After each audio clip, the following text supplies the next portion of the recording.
It is certainly going to be an interesting championship season, and the opening day sprung a lot of surprises. Now we go into game week 2, round 2 of the championship season. Are we going to start to see some patterns develop of teams taking the charge at the start of the table, or are we going to see other teams falter and fall to the bottom? Now, it's obviously very early days in this championship season. There is still a long way to go. There's still a bit of mismatch with teams who may still be making signings, may still also have players leave before we really get started in this division. Now, for me, it's one of those where you don't really look at the league table till about 8 to 12 games in my opinion. So that's what we're going to stick to doing on this channel. Now, if you have not done so already, make sure you hit that subscribe button. Stay tuned for all my Championship and League One matchday previews and reviews that are going to be coming your way over the course of this season.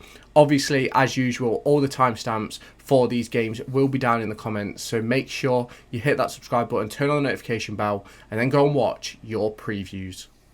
Just before we get into the first fixture of the weekend, please let me know down below how I can improve these videos, what sort of things you want to see as the season progresses with these previews. Do you want me to look into teams' top scorers and things like that, and lineups and depth charts and things like that? Let me know down below. I'll see what I can do to try and implement that into videos, but make sure you hit that subscribe button as I said previously, and I'll let you now get into the video. Now, we're starting off quite simply with the Friday night game with Coventry City facing Oxford United, live on Sky Go at 8 o'clock on Friday. It's going to be a very interesting one, this. Obviously, Coventry City not getting off to the start they would have probably wanted, and Oxford United getting off to a much better start than they could have anticipated. Now, obviously, if you look at Coventry, they do have a couple of players who are supposed to be out injured in Ben Sheaf and Rafael Rodriguez. Now, there's obviously it's obviously early days in the season, so managers are still trying to find their best 11, and obviously those cup competitions in midweek. We're not going to go through them games because I personally believe that those cup competitions, you sort of put out players who still need minutes, and ultimately I think for a lot of teams that competition doesn't really matter. So we're going to look a little bit more into obviously the first games of the season, where Coventry City lost to Stoke City. Obviously, the results for the EFL Cup games are there as well. Oxford beat Norwich and Peterborough both 2-0. Coventry won their game versus Bristol City 1-0 as well. Now, if we do sort of look at these two sides, I think the big questions that are going to be here is, can Coventry City be up and in and around it again? And I think they can. Obviously, going into this game, you've obviously got some decisions to make for Oxford United, with the likes of Louis Sibley, who sat on the bench for the full 90 versus Norwich, then had a good game in the Cup. So obviously those Cup games do open up doors and opportunities for players to look at. You look at Coventry obviously getting their first win in midweek against Championship opposition. It's something which is certainly going to be something that is going to have to be looked at by Mark Robins and Des Buckingham heading into this game. Now, if we do look at obviously the head-to-heads of these two sides, obviously there's not many games where they've played each other over recent years. You have to go back to 2020 for the last time, 2019 for the last time they played each other in a competitive league fixture, which ended a 3-3 draw. So it's one of those for me where these sides obviously seem to always get the balance of each other when they play each other, but it has been really, obviously you've got that FA Cup game that was back in January, but you've got a long time since there was 3 points on the line for a game between these two sides, and it's going to be very interesting to see how that develops over the course of Friday night. Then we go into the second game of the weekend. It's a 12:30 kickoff on Saturday, I think, for most of the games, where Derby County face up against Middlesbrough. Now, Derby County got their win in midweek versus Chesterfield, but again, there was a lot of changes in that side. There was obviously still some main players in there, but there was a lot of changes in that side, and I still don't necessarily think it was the performance that was needed, or a performance that is going to win games in the Championship. Now, Middlesbrough Obviously, we know what Michael Carrick can do as a manager. And obviously, if we look down now to the injured/suspended players, Jerry Yates is still out. Corey Blackett-Taylor is supposed to be back on the grass and with the group on Thursday. Joe Ward was involved last night but didn't get on the pitch. I'm not sure if he's still not 100%. And then Ibu Adams wasn't involved at all due to a knock he took versus Blackburn. Now, some of these games when I'm recording this won't have the EFL Cup game. I'm recording it on Wednesday morning because that's the best chance I get. But we're looking at this game and obviously Middlesbrough starting off the season with a 1-0 win. They're going to look to continue that form. Derby starting with a 4-2 loss versus Blackburn. They're going to hope that they can spin that around. Now, I will have a full in-depth preview of this game probably out later today when you're seeing this video. So if you do want to check that out, obviously make sure you do stick around for that. It'll probably come out around 6 o'clock. So it's one of them for me where Derby and Middlesbrough have a sort of negative relationship. Now, it doesn't just stretch back to the administration season, but even before that, because Derby County obviously did X, Y, and Z, and it sort of felt as if when we did it, it was fine. But then because Middlesbrough complained, Steve Gibson complained about it, it then obviously changed the tune of the EFL, which then changed our entire situation, brought on a million abundance of court cases. It killed about 5 different takeovers because we didn't have an answer for what was going to happen and what was going to do. So it was like Derby was sort of in a state of limbo for about 5 years before we ended up in administration. It might not have been 5 years, it might have been 3 or 4, but it's like we first got charged, I believe it was something like January of 2018, and we didn't end up getting a punishment till I believe it was like September, October of, I want to say 2021, but it might have been 2022. It was sort of really early in that season where we obviously went into administration, then obviously the punishments come in, which end up getting us relegated in the end. And obviously a lot of that was a result of Middlesbrough's owner. Now, obviously a lot of time has passed since then. Do I think the animosity will have gone? Absolutely not. I think this is a massive game for both sides. I think obviously Derby County, first championship game at home since that administration season. Middlesbrough obviously want to be in and around the automatic, if not playoff promotion race. So that's going to be an interesting one to watch over the course of the weekend. I certainly think there's going to be a few changes for Derby, probably the same for Middlesbrough. And it's going to be interesting to see how this one develops. Obviously, Derby County have to be a lot more defensively solid and they have to be able to create chances in open play. Now, another newly promoted side in Portsmouth face Luton Town, and if you look at both sides, they have a ton of injuries each. Now, how effective these injuries are to the sides, I think if you look at Luton Town, you look at Marvellous Nkemba, Reece Burke, Mads Anderson, Jacob Brown, all really impactful injuries. You look at the ones for Pompey as well, Tom McIntyre, I believe he came in January and has never really been fit since. Obviously Regan Poole, Jacob Farrell, and it's like both teams are suffering in this capacity. Now, obviously, Portsmouth started off the season really, really well, getting that 3-3 draw with Leeds United. They'll probably think that they should have gone on to win the game, but ultimately they didn't. And the important thing is that they took a point out of it. And Leeds United probably could have won that game if you look at the numbers, if you look at the highlights, and maybe even go back and watch the full game. Obviously, Leeds were very much in the game and had plenty of opportunities to take the win away, especially the one late on in the game. Now, if we look at Luton Town, they're going to be looking for a massive bounce back. Got absolutely trounced by Burnley on the final game of game week 1. Obviously, if you want to go and check out my reviews, obviously that video is on the channel as well. But it's one of them for me where I think Luton Town are going to struggle a bit early doors because they're missing probably 3 or 4 signings, I'd probably say. Obviously, you've got the injuries as well, which when they come back, obviously, that's going to make a difference. Obviously, I think Tom Lockyer has just got back into training, which is obviously, it's good news, but he probably won't be seeing a pitch until after Christmas, if he sees the pitch again. So that's going to be an interesting one. Now, obviously, Portsmouth lost last night to Millwall in the EFL Cup. Luton haven't yet played their game, but obviously their 4-1 loss to Burnley on Monday is certainly something which they won't want to stick into the memory for very long. So it's one of those for me where both sides are going to be looking to try and get their first 3 points on the board. Pompey are at home at Fratton Park, facing Luton Town. It's going to be a difficult one, but who is going to come out on top?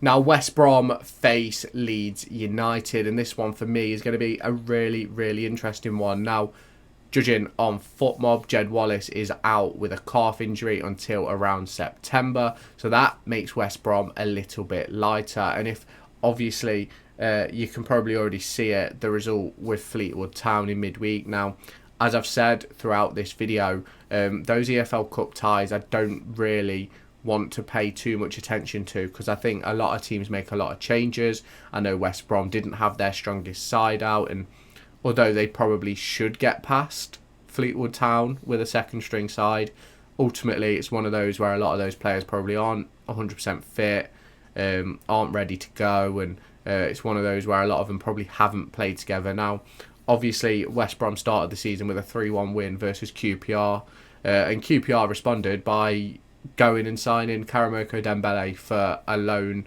with obligation to buy for around £3 million. They also brought in another lad as well. Can't exactly remember his name, but we'll go into that a little bit later on. Leeds United obviously drew that early game with Portsmouth. They haven't played their cup tie yet, but I'm not really too fussed about the cup ties. I think Leeds are obviously going to want to be up at the top end of the table, and draw into Pompey and looking as defensively fragile as I think they did at points isn't going to go well all season. Now, I think in certain games they're probably going to go and score 5, 6, 7 goals this season, because the attacking output they have throughout the squad is, in my opinion, really good, and both their fullbacks are attacking minded fullbacks. So it's going to be really interesting. They've got some very, very good, high-quality players in their squad. Obviously, heading into this one, Leeds United are going to want to get on a win on the board. West Brom are going to want to continue that winning form from the first game of the season. Are they going to be able to do it? Obviously, let me know your thoughts and predictions down in the comment section. And next up, we've got Bristol City versus Millwall. We do have some games at 3 o'clock on Saturday, and it's going to be interesting, this one, because I think Bristol City have some really, really good players. I think Millwall the same. Now, I think Millwall under Neil Harris is maybe not necessarily going to go to plan. I think, obviously, they won midweek versus Pompey. Bristol City lost to Coventry. Millwall lost on the opening day. Hull City drew with Bristol City. So it's one of them for me where I think I don't think Neil Harris will last long this season. Now, there has been a managerial sacking this season. We are going to get into that when we get, well, sacking, leaving, resigning, whatever.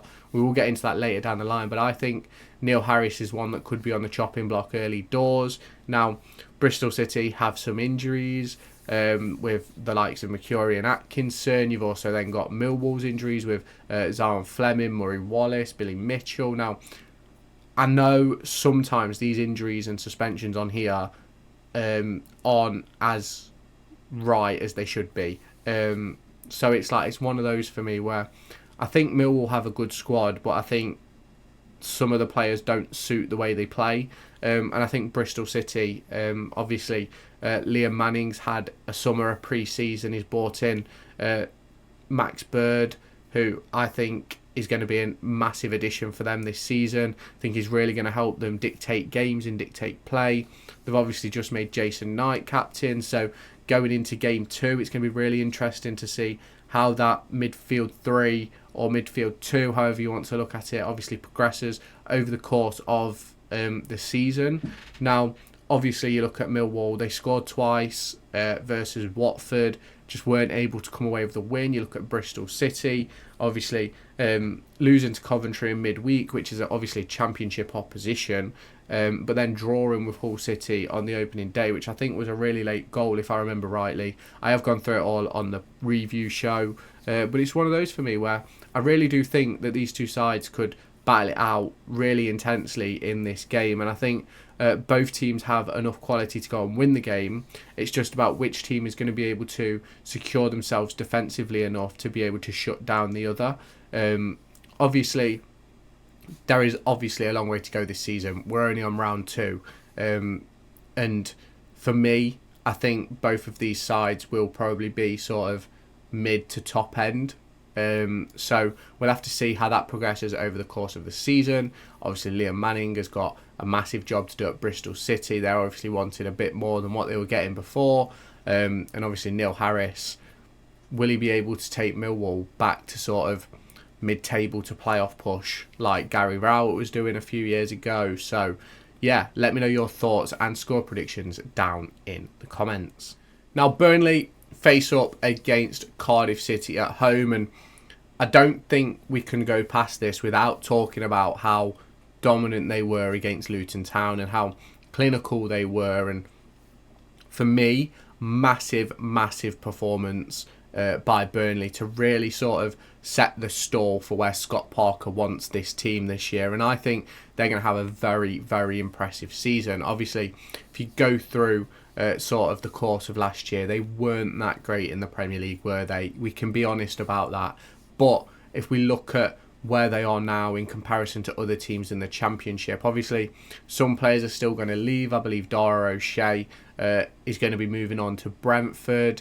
So his last contribution is a beautifully flicked header in a 4-1 win, which is something you can't really take away. Now, Cardiff City obviously have some early injuries this season, which are going to cause them some problems, but it's one of them for me where you've got to sort of work with what you've got. And I think Burnley might see other departures. I think Cardiff City might see other arrivals, and it's one of those for me where both of these sides are going to be really interested in this game. And you look at Burnley, are they going to go and absolutely batter another opposition? Are they going to be the Fulham of this season? Because if you go back to that Fulham year where they sort of ran away with it, pretty similar to how Leicester did last season, it's quite interesting to see if they like Leicester got to a certain point last season and they just dropped off like a stone for a bit. And it's like, I'm really intrigued to see if this Burnley side has the capacity and capabilities to do something similar, because I do think that Burnley side is really good. They've got some amazing talent in that squad. You look at the likes of Scotty Twine on the bench, like he'd start for a majority of clubs in this division. So it's one of them for me. Now, you look at the injuries, obviously Aaron Ramsey out for Burnley. You've got Isaac Davis, Collins, Kiona Tete and Tsunoda out for Cardiff City. So that's obviously going to change the complexion. Now, obviously, Cardiff City lost on the opening day 2-0 to Sunderland. Sunderland, who a lot of people are tipping for automatic promotion. Now, I do have a bit of faith in Sunderland, but I'm not quite sure that they're going to be automatic promoters this year. Maybe playoffs, and then obviously see what happens from there. But obviously Cardiff City's next game, Bristol Rovers, EFL Cup, 2-0 win. But really that's expected for me when you're playing lower league opposition. Now, even though there's loads of changes and things like that, obviously West Brom fell short, and obviously there's other teams that will fall short over the course of the weekend. But obviously Burnley haven't played their games yet. But obviously they did beat Luton Town 4-1, and I think that gives us enough of an impression of what Burnley are capable of this season, when you think Luton Town are probably arguably one of the better squads in the league, and Burnley made them look so average for a majority. Now, obviously there's a long way to go this season. Things will change. Burnley will lose games. How will Scott Parker keep the time going? How will he keep the players determined and motivated for that automatic promotion rush? That's something which I'm going to enjoy watching. And obviously, let me know again your thoughts and predictions down below.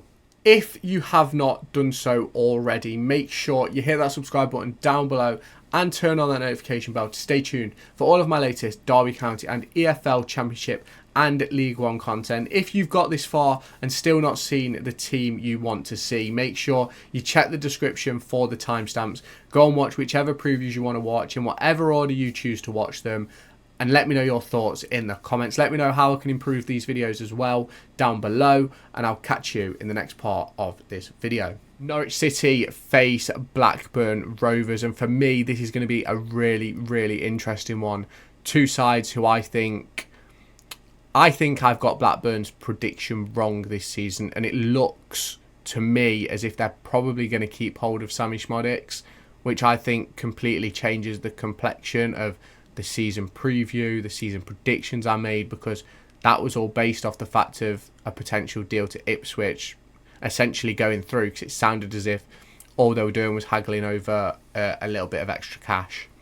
Now, I personally think that Blackburn is stupid to turn down the amount of money they've been offered for Szmodics in the situation they're in, and with the fact he's 28 years old.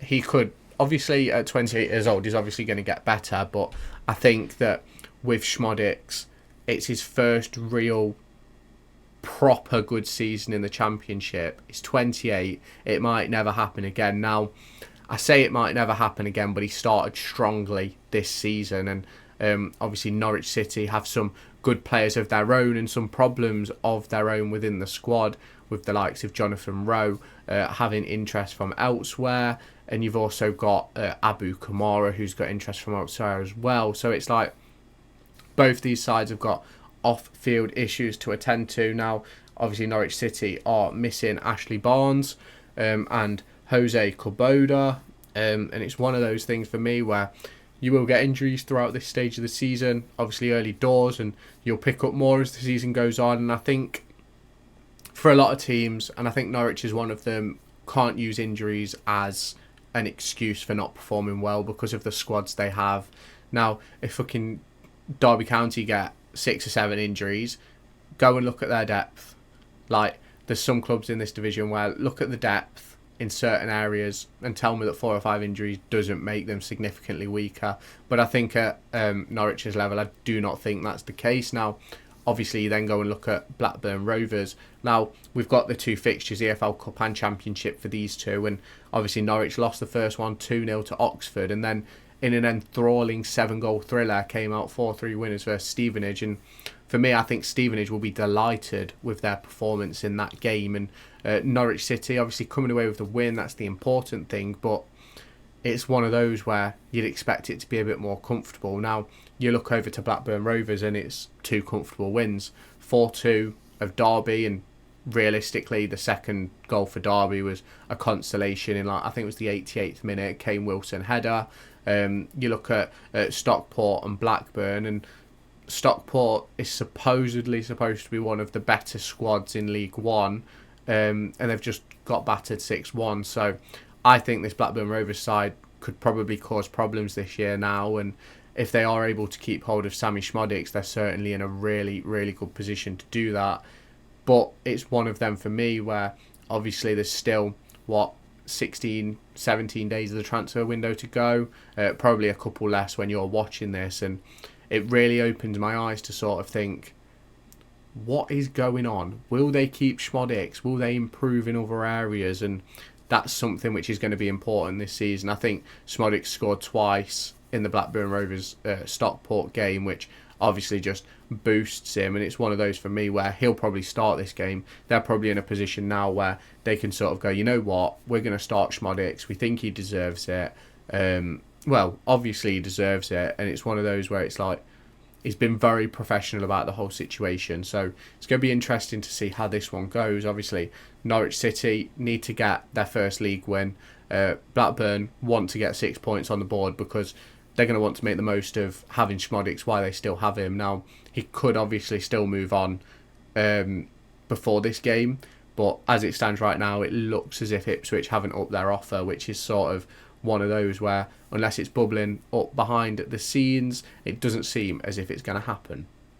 Now, Wayne Rooney will be looking to put out a much better Plymouth Argyle team and performance than what he had to witness versus Sheffield Wednesday on Sunday. Now, I was very disappointed with the performance from Plymouth. I really expected a lot more. I didn't think they were great on the ball. I didn't think they tried to create much. I thought their best player on the pitch was probably Sissoko. But obviously, they're losing their keeper, Cooper. I think he's heading to Sheffield United, if I've got that right. I'm pretty sure he is, for just over £2 million. There's probably add-ons in there as well, which I've not really taken note of. And then obviously you've got Hull City, made an abundance of changes over the summer. Obviously a new manager, with Liam Rosenior moving on because he wasn't able to get them in the playoffs last season. But there's a lot to discuss with this game, because you look at the likes of Morgan Whittaker, who for the vast majority of the game at the weekend didn't look interested. You look at some of the defensive situations for Plymouth Argyle versus Sheffield Wednesday, and it wasn't a great watch. Now, it could get better. Absolutely, it could get better. But it's one of those for me where I think, are we going to find Wayne Rooney to be out of his depth this season? Now, I was having a bit of a back and forth in the comments with someone. I think it was in the preview video, maybe the prediction video, about Wayne Rooney and how I sort of stepped over his Birmingham City spell. Now, I think that Birmingham City spell, he was dealt a bad hand. He replaced a manager that the Birmingham City fans loved while they were in the top six, heading into where I think they faced first, second, third, fourth and fifth within the span of like 6 or 7 games. And then obviously, I think it was like first and second were back to back. Then they had a game in between. Then it was like fourth and fifth. Then they played third, and it was dealt a bad hand. The fan base had grew to love John Eustace. John Eustace was doing well. They were in the playoffs, and then Rooney comes in. Now, they probably could have fell like a stone with John Eustace. We will never know. And hindsight is always 2020. But that's something which Rooney has got to prove this season. Now, there's a lot less pressure at Plymouth than there was at Birmingham, than there was at obviously DC United and Derby County, because for Plymouth Argyle, staying in the division is good. That's success. And that's what Wayne Rooney will be looking to do this season. Now, for Hull City, on the other hand, they got rid of Liam Rosenior because he didn't hit the playoffs. They've now lost some of their big names in that forward line, and even in the back four as well, and they've got to find a way to live without them. Now, obviously they've made signings this summer, so has practically every club in the division, but have they replaced what they've lost? That's something which we're going to have to see over the course of the season. Now, obviously, if we look at the fixtures, obviously Sheffield Wednesday and Hull only got those 1 games from the Championship, which is very important. 4-0 loss for Plymouth, where they got battered, and Hull City scoring late to draw with Bristol City. Now, I do think this one's going to be an interesting one. I would have preferred to watch this game with Liam Rosenior at the helm for Hull City. I think it would have had a bit of derby tension in there, but we'll see what happens over the course of this season. We'll see if Hull City and Plymouth can go on to big things, or if one of them is going to slip up. So obviously let me know your thoughts and predictions down in the comments. Now, Sheffield United versus QPR. Now, I think Sheffield United have a fairly good squad. Now, they could obviously lose players before the window closes, and obviously they could also gain some. And it's one of those for me where I think they're going to have a very successful season. Are they going to be in the promotion battle? I'm not entirely sure. I need to watch a bit more of them before I do make that call. Obviously, the likes of Jamie Shackleton is a really impressive player. Sam McCullum, another really good player. And you look at like the likes of Gustavo Hamer, who I think is a really good player at this level. You look at Kiefer Moore. I think he's a cheat code in the Championship. And I think Ollie Arblaster is going to have an incredible breakout year this year. Now, you look at QPR, didn't start the brightest on opening day, but they've made 2 signings in this week, bringing in Karamoko Dembele as well as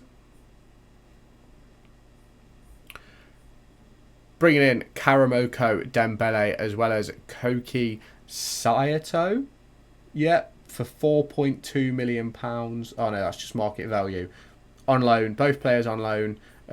It will be interesting to see, obviously, how those players fit in to what QPR are doing. Obviously, there was a lot of interest in Karamoko Dembele, and Me personally, I'm really, really disappointed that he didn't end up at Derby County, because I saw firsthand how good he was last season. It's going to be really interesting to see if Dembele can progress that into this campaign. And obviously, will he make his first start this weekend? I think certainly additions which QPR need in that forward department.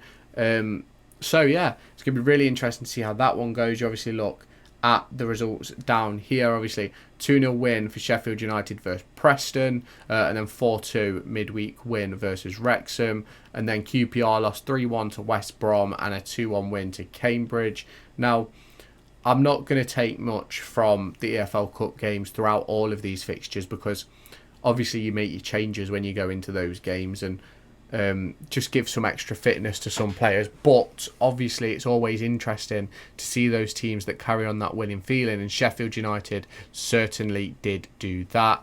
QPR obviously started that winning feeling, but are they going to be able to carry it on into this one? Let me know your score predictions down below. I think this game is going to be one of the games of the weekend, and I'm not going to say it's going to be a high scoring one, but I certainly think it's going to be an interesting tactical battle between Chris Wilder and Marti Cifuentes.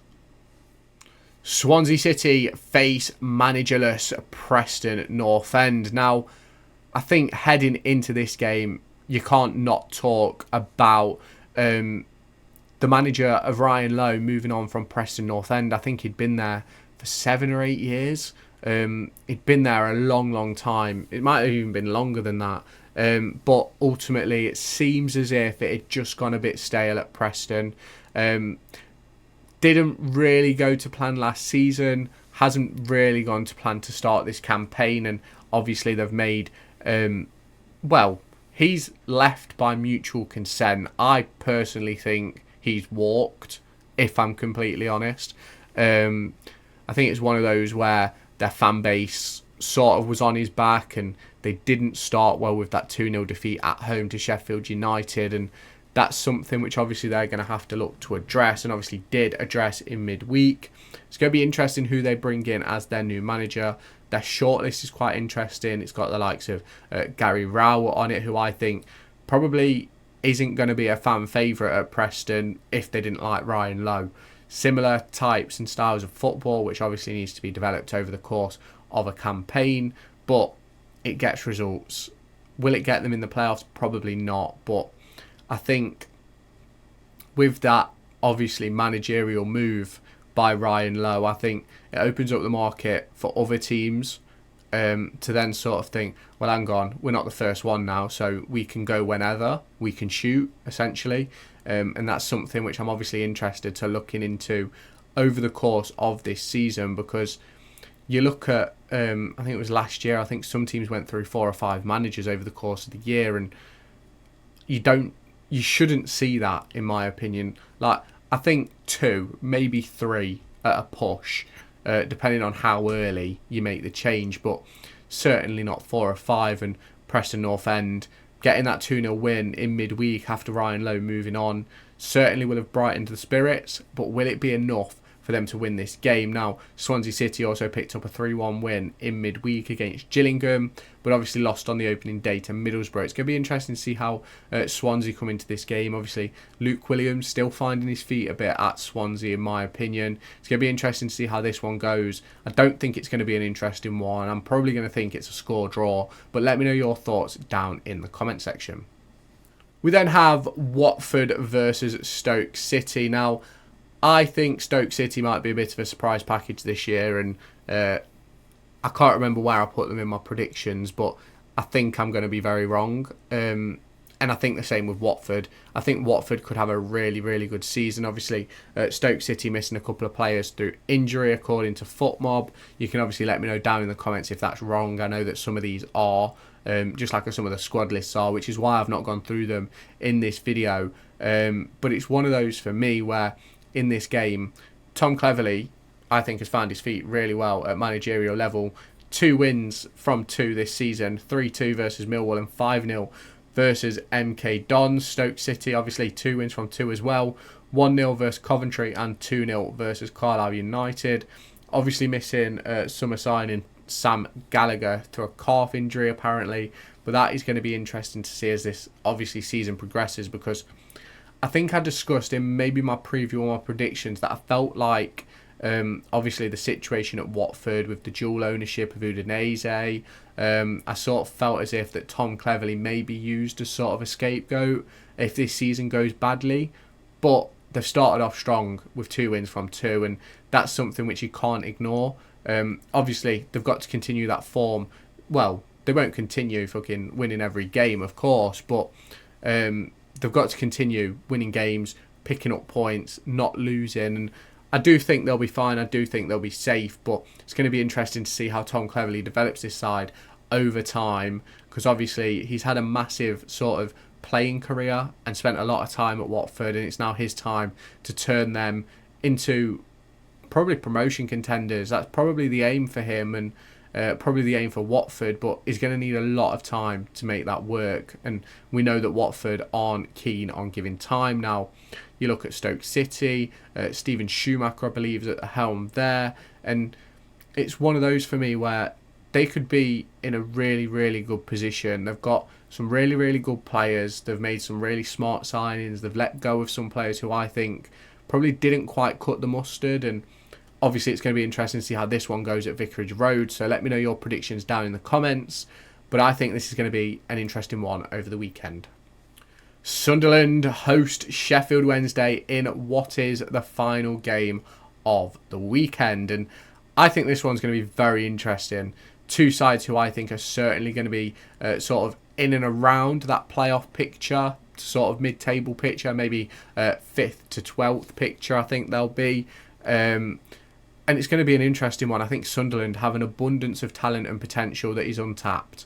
And I think if they can tap into any of that potential, they've got a serious season on their hands. And I think Sheffield Wednesday started strong, and they need to carry on, because a lot of people may say, oh, Plymouth Argyle were poor, and that's something that needs to be addressed. It wasn't that Sheffield Wednesday were great. Some people will say that, and I think this is Sheffield Wednesday's time to turn around and go, no, we're contenders this season. And Danny Roll, obviously, has done a big job since getting the helm there. I believe it was October of last year, and he's done a really good job. Got them out of relegation trouble, kept them in the division. He's built really well this summer, made some really, really good signings. You look at the likes of Jamal Lowe, I think he's going to be an excellent addition. I would have loved him at Derby County. So it's one of those for me. Obviously, you have got the injuries to some players like Dan Ballard, Jensen Selt, and obviously the Ben Hamer injury to Sheffield Wednesday, I'm going to be completely honest, isn't really a big miss.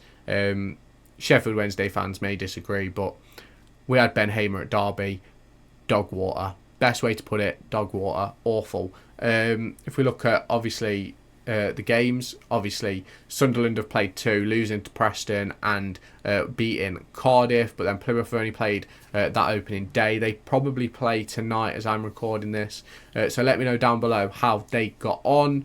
But I think this is going to be a very, very interesting one.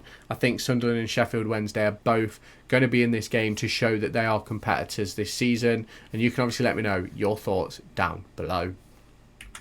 Now, we've gone through every single championship game this round. In round 2, let me know your thoughts and predictions down in the comments. Let me know which game you think is going to be the most important of the weekend. Obviously, as the season progresses, storylines will start to develop. We'll start to be able to make videos talking about the downfall of X or the success of Y. And that's something which I'm really interested in doing this season. And I really want to take a look into some teams in a bit more depth as the season progresses, but we need to get some games on the board. And obviously, if you're here till the very end, make sure you hit that subscribe button down below, turn on that notification bell, and I'll catch you in my next video. Make sure to go and find me on TikTok, pictured here, and Twitter, pictured here. These are the places where I'll keep you all up to date with all my upcoming videos and my thoughts and feelings around the Formula 1 and football weekend.